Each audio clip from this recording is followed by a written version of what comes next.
English premier ലീഗിൽ Nottingham forest കുതിപ്പ് തുടരുകയാണ്. കഴിഞ്ഞ ദിവസം അവസാന സ്ഥാനക്കാരായ സതാംപ്ടനെ നേരിട്ട നോട്ടിംഗ്ഹാം 2-നെതിരെ 3 ഗോളുകൾക്കാണ് വിജയിച്ചത്.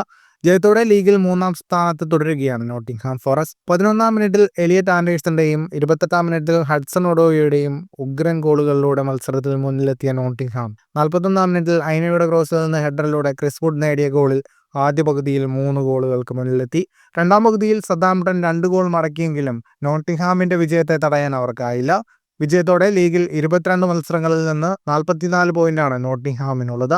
അതേസമയം മറ്റൊരു മത്സരത്തിൽ ടോട്ടനം എവർട്ടനോട് പരാജയപ്പെട്ടു. 2-നെതിരെ 3 ഗോളുകൾക്കായിരുന്നു എവർട്ടന്റെ വിജയം. ടോട്ടനാമിന്റെ തുടർച്ചയായ 3-ാം തോൽവിയായിരുന്നു ഇത്.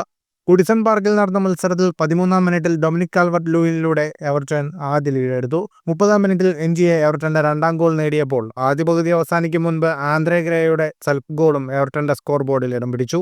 രണ്ടാം പകുതിയിൽ ടോട്ടനം തിരിച്ചുവരവ് നടത്തി. 77-ാം മിനിറ്റിൽ കുൾസ്വെസ്കിയും ഇഞ്ചുറി ടൈമിൽ റിച്ചാർലിസണും ഗോൾ നേടി. എന്നാൽ സമനില ഗോൾ കണ്ടെത്താൻ അവർക്കായില്ല. ജയത്തോടെ 20 പോയിന്റുമായി ലീഗിൽ 16-ാം സ്ഥാനത്താണ് എവർട്ടൺ. തോൽവിയോടെ ടോട്ടനം 21 മത്സരങ്ങളിൽ 24 പോയിന്റുമായി 15-ാം സ്ഥാനത്തേക്ക് വീണു. ഫുട്ബോൾ ലോകത്തെ കൂടുതൽ വാർത്തകൾക്കും വിശേഷങ്ങൾക്കുമായി സ്പോർട്സ് കഫേ സബ്സ്ക്രൈബ് ചെയ്യും.